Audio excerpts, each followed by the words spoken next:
After Bar Camp State Park, we headed to the Airstream Factory Service Center to get some TLC on SeeMor. We added a few solar panels and had a couple things fixed.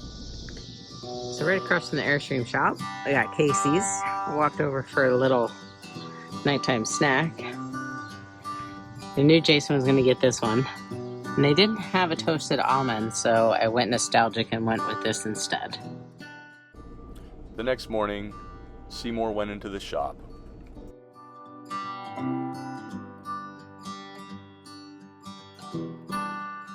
Poor Stormy wasn't very thrilled to see his house gone. Semper Gumby, as they say.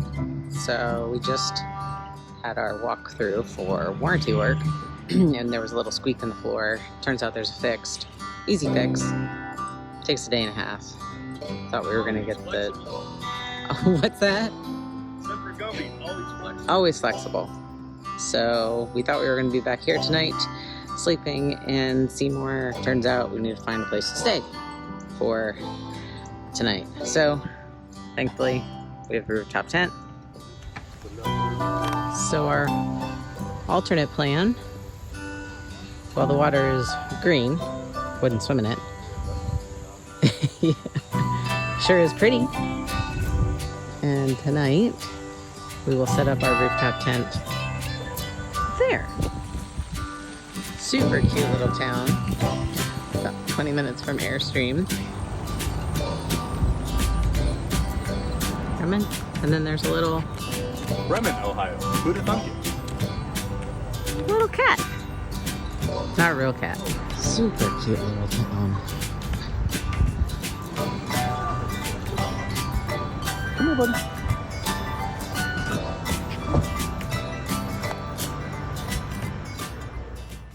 We found a cute little coffee shop to recharge and grab some sandwiches. Then it was back on the road to check on the progress on SeeMor.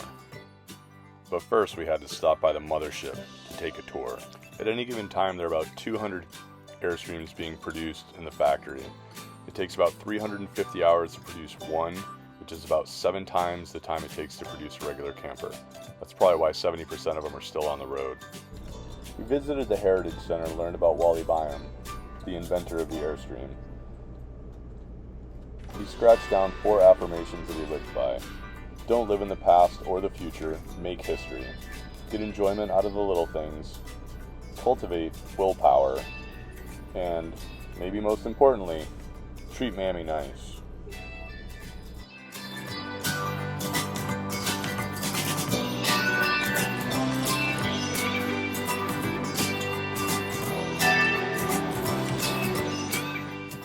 In the Heritage Center, you're able to view some of the historic Airstreams dating back to the 1930s.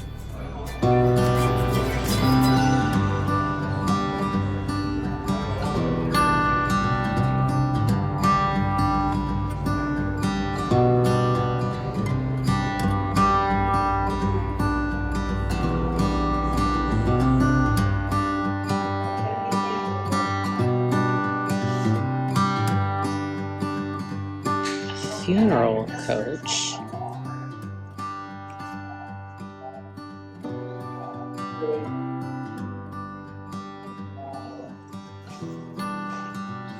It even had a cargo space for a casket. We headed back to Airstream to wait for SeeMor to be finished, and then hit the road. Stormy assumed his position, and we were on our way to Kentucky. Our first stop was at Three Boys Farm Distillery in Frankfort, Kentucky. Fortunately, they had a place for us to park, despite some unexpected guests arriving earlier in the day.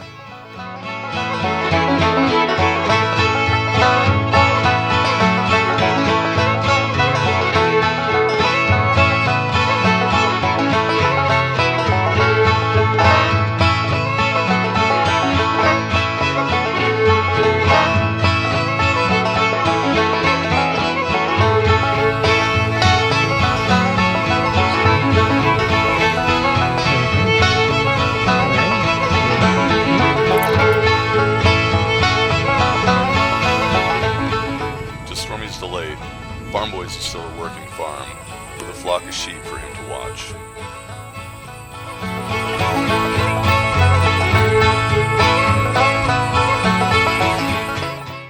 got there early enough to go to the store and have a tasting, and picked out our favorite bottle, pecan pie. Greeted with a beautiful sunrise and a visit from Stormy's friend Flat Skylar, we packed up and headed off to the next. We got a beautiful spot at Eureka Campground in Paducah, Kentucky. Bees at Barkley Lake had a bit of a beach vibe, so we settled in to enjoy the scenery, have your Corona Light and a margarita, and have a wonkin' burger. I don't know if I can hold it. It's really hot. You can do it!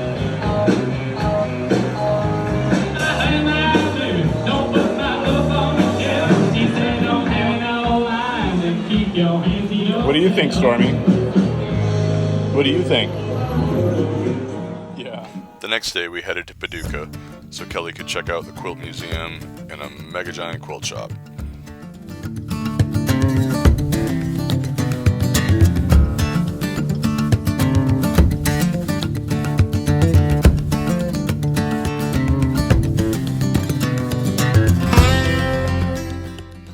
While Kelly enjoyed the museum, Stormy and I took a walk along the waterfront.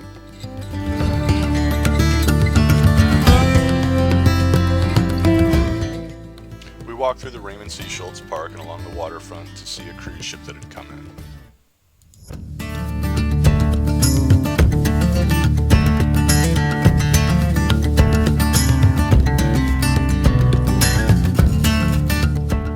We went to the Illinois Central number 1518, a Mikado locomotive that was built in 1923, and turned around to check out the wall-to-wall murals along the waterfront. The murals provided a pictorial history of Paducah and had placards in front explaining each depiction.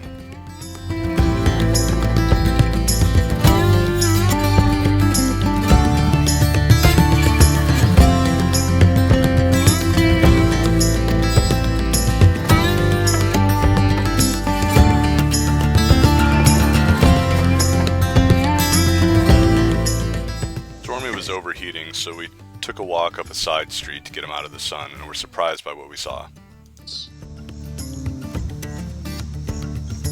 The theater right up here. Museums all through it.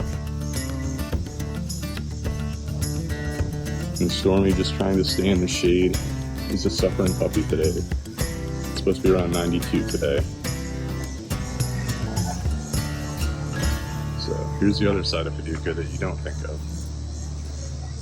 Crazy about all things quilty, going to the National Quilt Museum was definitely a bucket list stop for me.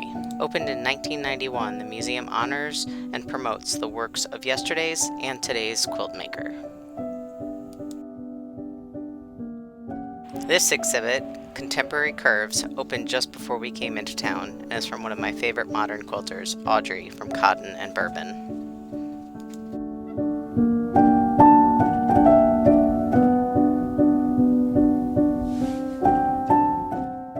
I was pleased to learn that the museum rotates quilts quite frequently from their collections. There were so many that were highlight worthy, but these are some of my favorites.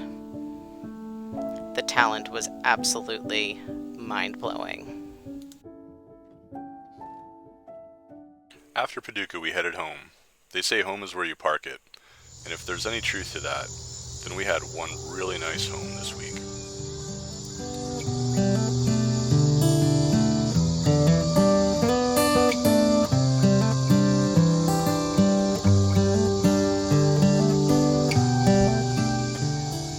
While Kelly walked the boy, I struggled to get a fire going with the damp wood, but eventually we had success. Pretty sweet spot.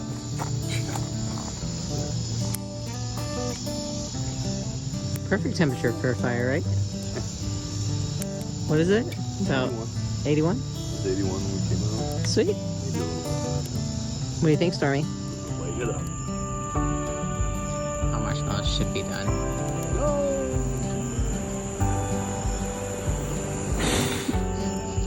What was that? You eat your marshmallows like a Thomas Thames. You just burn. It's a beaut. It's a beaut plaque.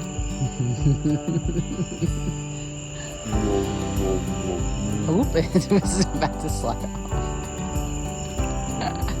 Now that's how you have a marshmallow. It's that lovely tan. Can't really see it. It's kind of dark. Pillowy. After one too many marshmallows, the next day it was off for a hike. That way. The hike. Land between the lakes. Something like that. Land between the lakes, upper loop. Barkley Lake Upper Loop Trail. We're gonna give it a shot. Try. All right, Stormy, ready? Stormy says ready. We're going. So not radiation. Nothing to be worried about. So the actual name, if any of you are out in Kentucky, is Barkley Canal Full Loop.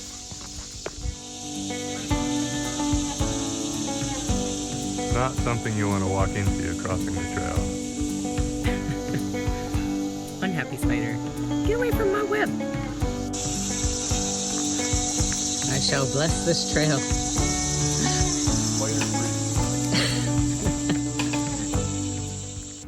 With this, a valuable lesson was learned. Never be the first or tallest hiker of the day on a spiderweb laden trail. So here we have Jack's beanstalk. High into the sky. See over covered tree. There's a fungus among us.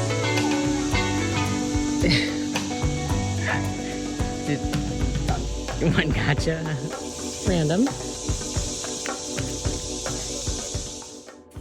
So it turns out that the Tootsie Roll is a small bridge over a ditch that the bicyclists use. We just thought it was a dance. Mystery solved.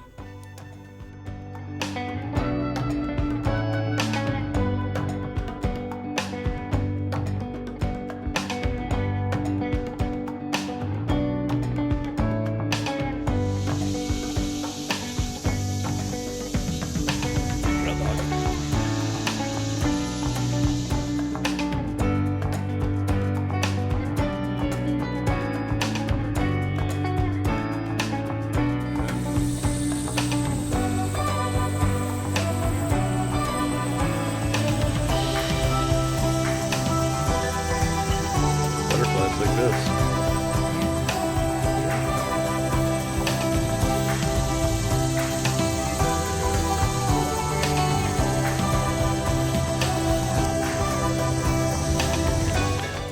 After this trail in the heat, we were all a hot mess. Hiking in 90 degrees and humidity, even in the shade. Took it out of a pup. Having cut the trail short, on the way out we stopped at an overlook to get a good view of this trail's namesake.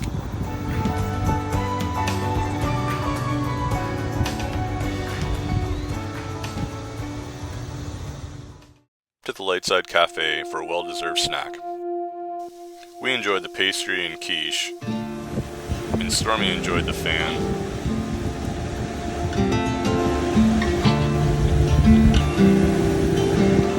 It's hot. A hot mess that morning turned into a soggy mess as I prepared dinner.